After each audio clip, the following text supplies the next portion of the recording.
Hello students, इस video में हम डीएवी क्लास 8 सोशल साइंस के चैप्टर 8 से लेकर चैप्टर 15 तक की रिवीजन करेंगे। इसका बुक वर्क करेंगे। ये सभी हिस्ट्री के चैप्टर हैं और ये वीडियो आपके बहुत काम आएगा। आपके एग्जाम टाइम में आपकी बहुत ज़्यादा हेल्प करेगा।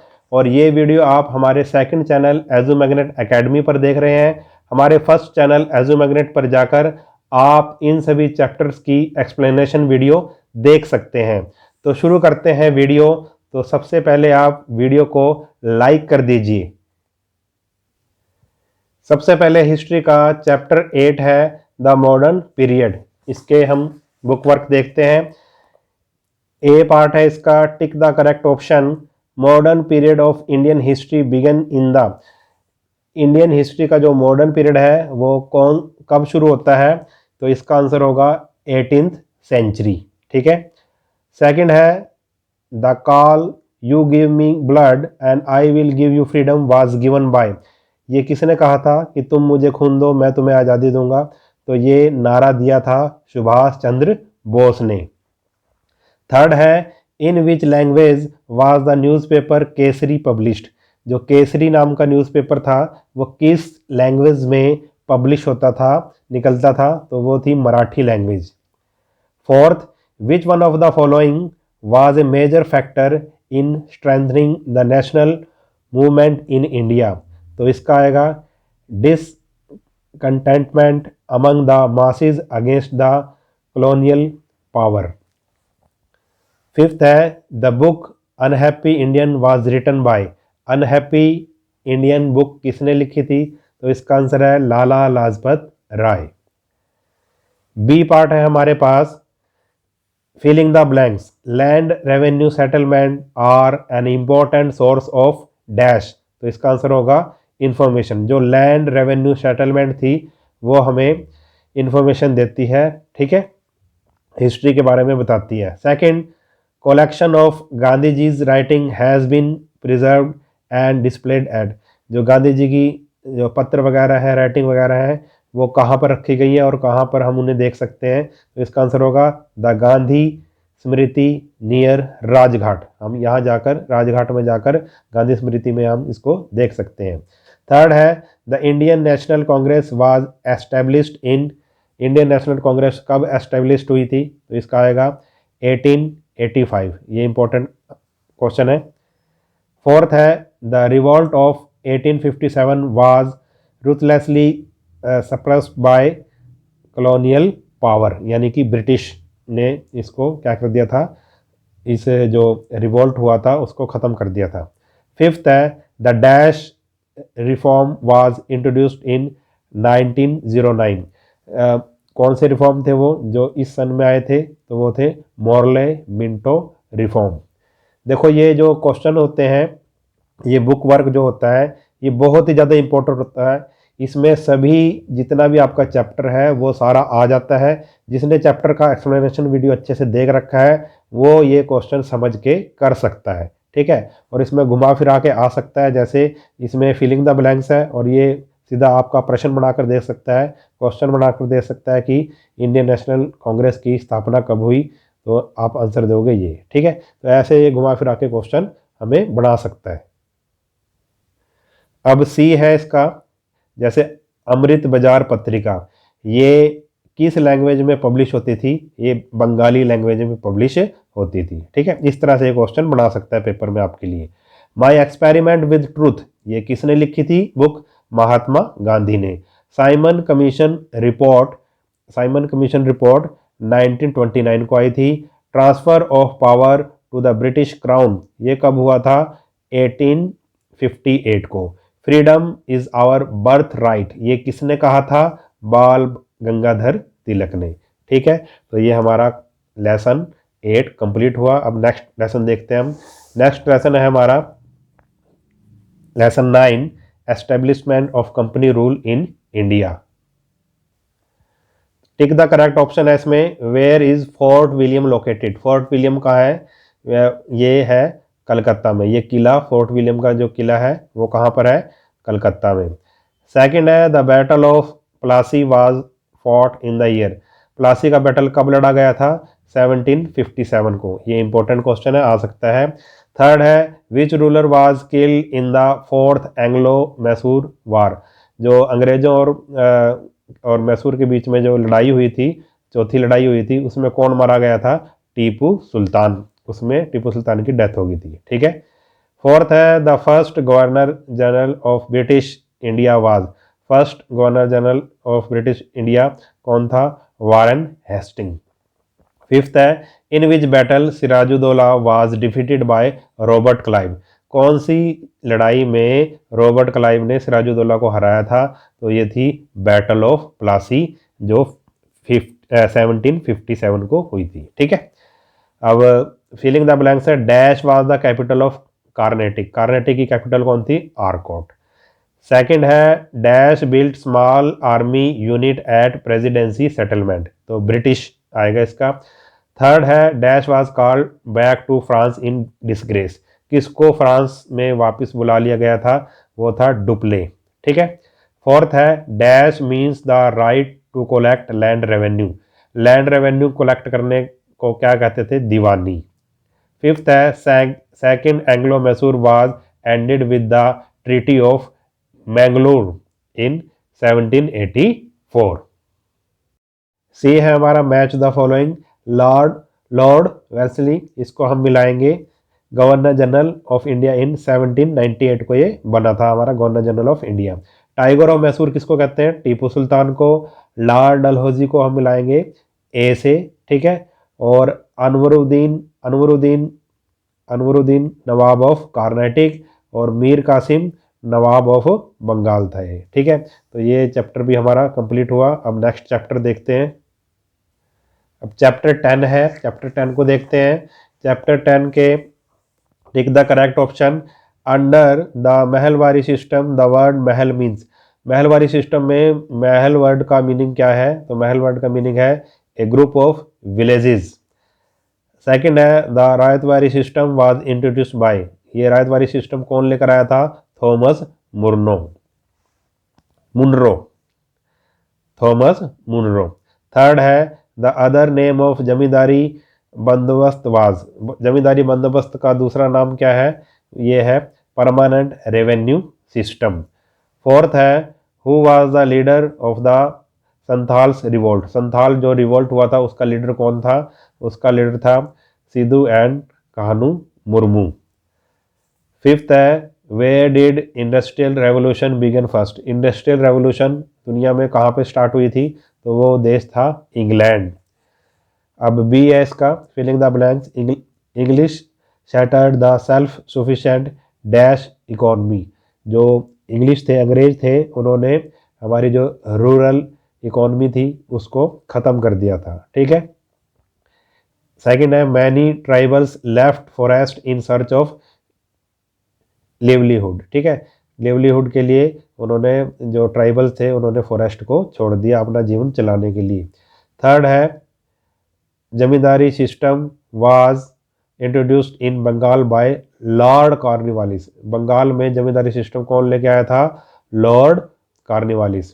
फोर्थ है dash revenue was the biggest source of income for the company. तो लैंड रेवेन्यू था वो बिगेस्ट सोर्स था कंपनी का, अंग्रेजों का।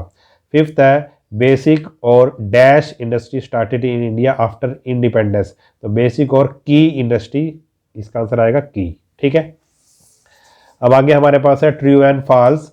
Before the advent of East India Company the rural life in India was simple and self sufficient. तो ये बिल्कुल सही है। अंग्रेजों के आने से पहले जो हमारे गांव की जो लाइफ थी वो सेल्फ सफिशिएंट थी, सिंपल थी। तो इसका आंसर आएगा ट्रू। सेकंड है the British wanted to smuggle and sell opium in Spain to earn profit. तो इसका आएगा फॉल्स। तो वो कहाँ बेचना चाहते थे? चाइना में बेचना चाहते थे अफीम को। ठीक है। थर्ड है Kisan Sabha was formed in 1930 to support the cause of peasants. तो इसका आएगा ट्रू। फोर्थ है the Khonds of Odisha practice shifting agriculture. तो ये आएगा बिल्कुल ट्रू। ये आदिवासी थे और ये शिफ्टिंग एग्रीकल्चर करते थे, तो ट्रू आएगा। फिफ्थ है the tribal chief lost all their powers and were forced to follow the laws made by the British officers in India true. तो जितने भी ट्राइबल चीफ थे उनकी पावर अंग्रेजों ने छीन ली और उनको अब जो ब्रिटिश लॉ था उसको अब फॉलो उनको ज़बरदस्ती करना पड़ता था, तो इसका ट्रू आएगा। 11 है the first war of independence 1857। इसका टिक द करेक्ट ऑप्शन देखते हैं। The revolt of 1857 started on, कब शुरू हुआ था रिवॉल्ट? 10 मई 1857 को, ठीक है, तो ये इंपॉर्टेंट क्वेश्चन है। सेकंड है Mangal Pandey belong to which one of the following places. Mangal Pandey इनमें से किस प्लेसेस से बिलोंग करता था, किस जगह से बिलोंग करता था? तो आएगा बैरकपुर। थर्ड है who took over the governance of India from the East India Company after 1857 revolt। 1857 के रिवोल्ट के बाद कौन मतलब इंडिया क्या मतलब राज्य किसके हाथ में चला गया? तो आएगा द क्वीन। फोर्थ है the British army was reorganised after the revolt of 1857। जो ब्रिटिश आर्मी को दोबारा से रीऑर्गेनाइज्ड किया गया, ठीक है, क्यों किया गया? प्रिवेंट फ्यूचर रिवोल्ट, आगे से कोई रिवोल्ट ना हो, कोई क्रांति ना हो, इसके लिए किया गया। फिफ्थ है the practice of looking down upon the blacks is known as racial discrimination, कि भाई जो ब्लैक लोग थे उनको नीचा दिखाना, ठीक है, लुकिंग डाउन, उनको उनके साथ भेदभाव करना, ठीक है, उसको क्या बोलते हैं? Racial discrimination. यानी कि जो अंग्रेज लोग थे वो इंडियंस को ब्लैक कहते थे और उनको एक तरह से उनके साथ भेदभाव करते थे, तो इसको क्या बोलेंगे हम? रेशियल डिस्क्रिमिनेशन बोलेंगे। फिलिंग द ब्लैंक्स है the first war of independence is also known as the dash mutiny of 1857। तो आएगा सिपोय। सेकंड है द ब्रिटिश कंसिडर देमसेल्फ, जो ब्रिटिश थे अपने आप को क्या समझते थे? सुपीरियर समझते थे इंडियंस से। थर्ड है Bahadur Shah Zafar was exiled to, Bahadur Shah Zafar को कहाँ भेज दिया गया था? कहाँ जेल में भेज दिया गया था? रंगून, ठीक है। फोर्थ है Rani Lakshmibai wanted to her lost kingdom, Rani Lakshmibai अपना राज्य चाहती थी। The doctrine of dash created resentment among Indian ruler, तो the doctrine of lapse, lapse की जो डॉक्ट्रिन थी, नीति थी, वो मतलब इंडियन रूलर उसके खिलाफ हो गए, असंतुष्ट हो गए उससे, ठीक है। सी है राइट ट्रू और false for the following statement, true और फॉल्स हमने बताना है। Bahadur Shah Zafar was proclaimed the shahenshah Hindustan, तो ये आएगा ट्रू, ठीक है, बहादुर शाह जफर को शहंशाह हिंदुस्तान बनाया गया, तो ट्रू आएगा। At Kanpur the revolt was led by Begum Hazrat Mahal, Kanpur में बेगम हजरत महल ने रिवॉल्ट को लीड किया, तो इसका आएगा फॉल्स। थर्ड है the British followed A policy of racial discrimination, जो ब्रिटिश ने रेशियल डिस्क्रिमिनेशन की पॉलिसी को फॉलो किया, तो बिल्कुल ये ट्रू है, वो हमारे साथ इंडियन के साथ भेदभाव करते थे। फोर्थ है the regiment in Meerut revolted on May 10 1857, तो ये आएगा ट्रू। फिफ्थ है a secretary of state was appointed to look after the governance of England, तो ये आएगा फॉल्स, ठीक है। अब नेक्स्ट चैप्टर देखते हैं इसका। चैप्टर 12 है impact of British rule on India, तो इसका है हमारे पास tick the correct option. The main objective of the East India company was, East India company का मेन ऑब्जेक्टिव क्या था? टू अर्न प्रॉफिट, क्या था? इंडिया से ज़्यादा प्रॉफिट कमाना। सेकंड है who initiated the Wardha education scheme in 1937 को वर्धा एजुकेशन स्कीम कौन लेकर आया? महात्मा गांधी। थर्ड है the reformer who fought against the Brahmin dominance and discrimination against the lower caste, जो लोअर कास्ट के साथ जो भेदभाव होता था, ठीक है, ब्राह्मणों के खिलाफ किसने रिफॉर्म लेकर आए? उनका नाम था श्री नारायण गुरु। फोर्थ है आर्य समाजवाद एस्टेब्लिश्ड बाय, आर्य समाज को किसने एस्टेब्लिश किया था, स्थापना किसने की थी? दयानंद सरस्वती। फिफ्थ है who is known as the architect of Indian constitution, Indian constitution का आर्किटेक्ट किसको कहा जाता है? डॉक्टर BR अम्बेडकर, ठीक है, ये इंपॉर्टेंट क्वेश्चन है। अब बी है filling the blanks, a number of pathshalas and maktabs provided elementary education, जो पाठशाला और मकतब थे वो क्या देते थे? एलिमेंट्री एजुकेशन देते थे। Charter act of 1813 sanction 1 lakh rupees for education in India. ये एक्ट आया था, इसमें 1 लाख रुपीज़ दिए गए थे इंडिया की एजुकेशन के लिए। Dash of 1854 gave a plan for separate department of education, तो ये आएगा Wood's dispatch. Swami Dayanand wanted to eradicate the social evils, जो सामाजिक बुराइयां थी उनको इंडियन सोसाइटी से वो मिटाना चाहते थे। The dash played a pivotal role in mobilising public opinion, तो इसका आएगा प्रिंटिंग प्रेस। जो प्रिंटिंग प्रेस था उसने बहुत ही अच्छा रोल अदा किया था। ठीक है, सी है राइट ट्रू और false of the following statement. True और फॉल्स हमने बताना है। Orientalists favoured English as a medium of instruction, तो ये आएगा false. Child marriage was banned in India in 1891, तो ये आएगा ट्रू। ठीक है, तो आप ये क्वेश्चन इंपॉर्टेंट है कि चाइल्ड मैरिज को कब बैन किया गया था इंडिया में, 1891 को। थर्ड है सती वाज एन इनह्यूमन प्रैक्टिस, जो सती प्रथा थी वो एक इनह्यूमन प्रैक्टिस है, तो ये है ट्रू। फोर्थ है Kochi and Travancore denied governmental position to lower caste, तो ये आएगा ट्रू। फिफ्थ है Gandhi consider untouchable as Harijan people of God, तो ये आएगा ट्रू। गांधी जी ने जो जिसके साथ छुआछूत होता था उनको क्या कहा गया, हरिजन कहा गया। ठीक है, अछूत लोगों को उन्होंने हरिजन कहा, यानी कि पीपल ऑफ गॉड। ठीक है, तो ये आएगा ट्रू। अब लेसन नंबर 13 है, इसको देखते हैं। लेसन नंबर 13 का question number 1, tick the correct option. Which one of the following was a presidency town during the British period, इनमें से कौन सा एक प्रेसिडेंसी टाउन था, तो इसका which was not a presidency, इनमें से कौन सा नहीं था प्रेसिडेंसी टाउन, तो बॉम्बे था, मद्रास था, कलकत्ता था, मगर सूरत नहीं था। The British shifted their capital from Calcutta to which other place in 1911 को ब्रिटिश ने अपनी राजधानी को चेंज किया था। ठीक है, तो वो कहाँ ले गए थे, न्यू दिल्ली को उन्होंने बना दिया था। तो ये क्वेश्चन आ सकता है कि ब्रिटिश ने अपनी राजधानी को कब शिफ्ट किया था और कहाँ पे शिफ्ट किया था। थर्ड है which one of the following did not happen due to the introduction of railway in India, जब इनमें से कौन सी चीज़ नहीं हुई जब इंट्रोडक्शन ऑफ रेलवे हुआ इंडिया में।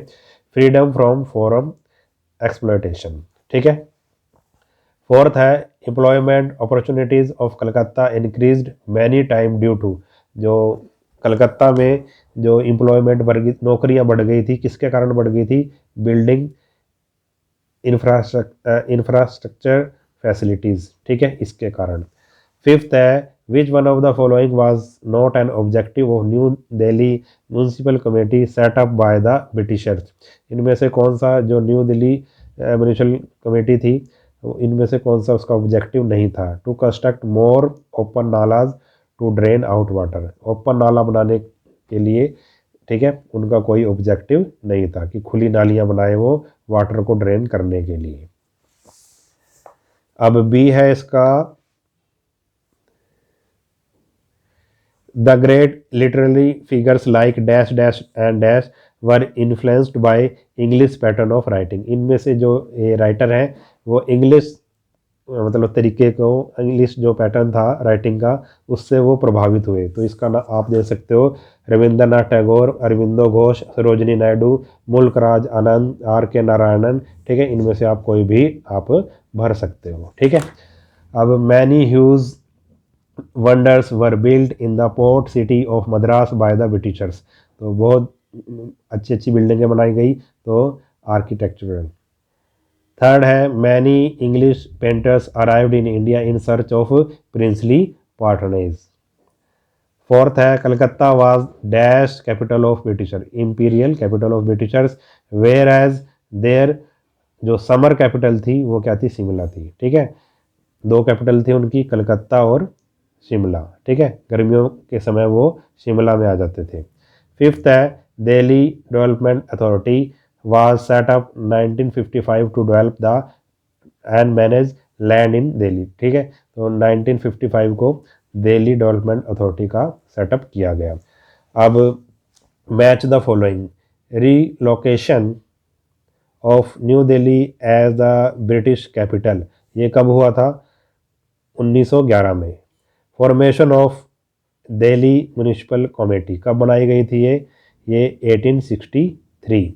Delhi Durbar for Queen Victoria 1877। Beginning of Indian railway ये हुआ था 1853। ये इंपॉर्टेंट है कि इंडियन रेलवे की स्टार्टिंग कब हुई थी? 1853। रिस्ट्रक्चरिंग ऑफ दिल्ली पुलिस ये कब हुआ था? 1946 को। ठीक है, तो ये चैप्टर भी हमारा कंप्लीट हुआ। अब नेक्स्ट चैप्टर देखते हैं। नेक्स्ट चैप्टर है हमारा chapter 14। Tick the correct option. Montagu Chelmsford reform introduce, ये कब हुए थे reform? The system introduce the system of dual government. Second है Gandhi ji started the historic Dandi march from Sabarmati Ashram to डांडी। साबरमती आश्रम से डांडी की यात्रा जो हुई थी वो कब हुई थी? मार्च 12, 1930 को।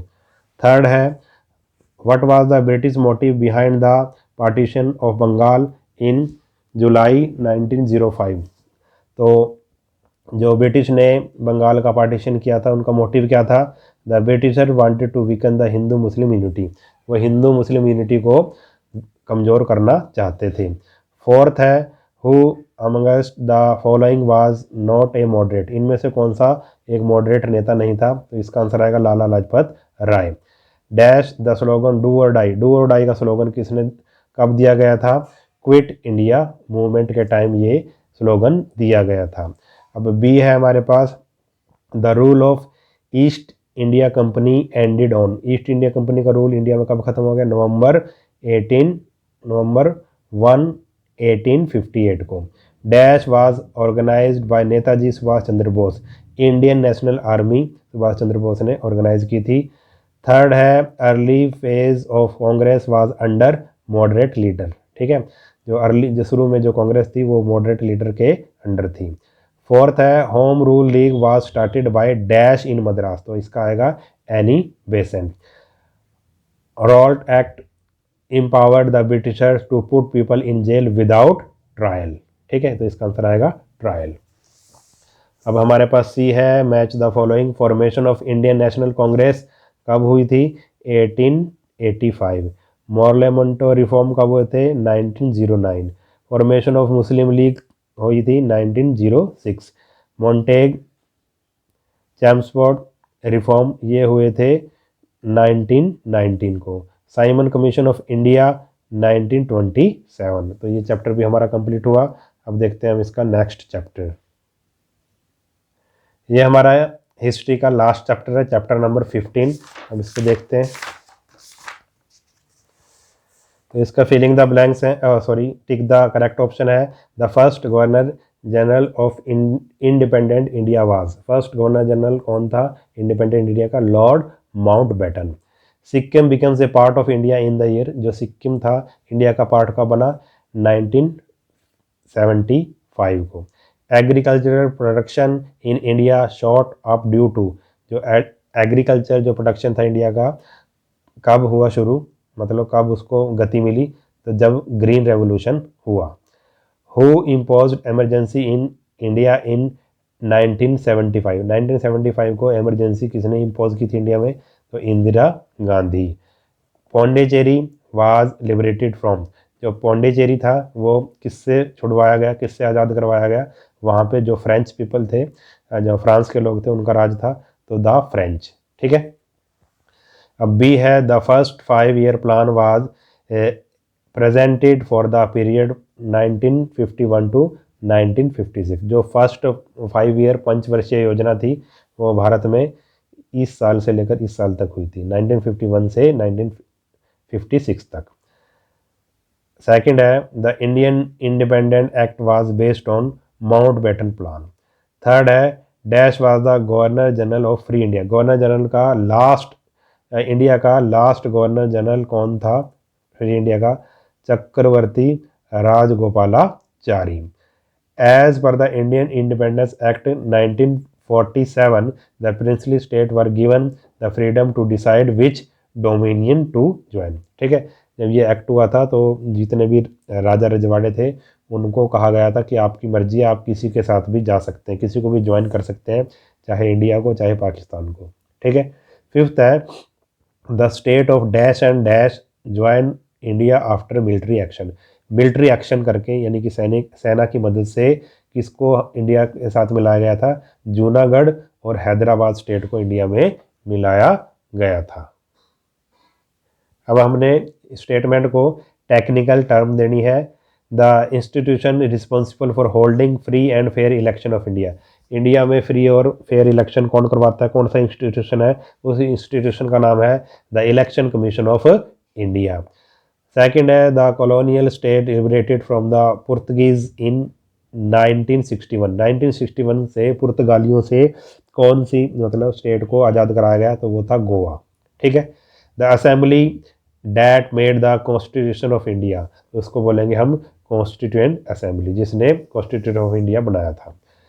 फोर्थ है if need be it is form after the election to form a government. अगर ज़रूरत हो तो गवर्नमेंट बनाने के लिए इसका बाद में भी ये बन सकता है। तो वो क्या चीज़ है? अलायंसेस। ठीक है। अगर मान लो किसी पार्टी की सरकार नहीं बन रही हो तो वो अलायंस करके दूसरे के साथ, दूसरी पार्टी के साथ मिलकर सरकार बना सकता है, तो इसका आएगा alliances. The architect of India's foreign policy. Indian foreign policy का आर्किटेक्ट किसको कहा जाता है? पंडित जवाहरलाल नेहरू।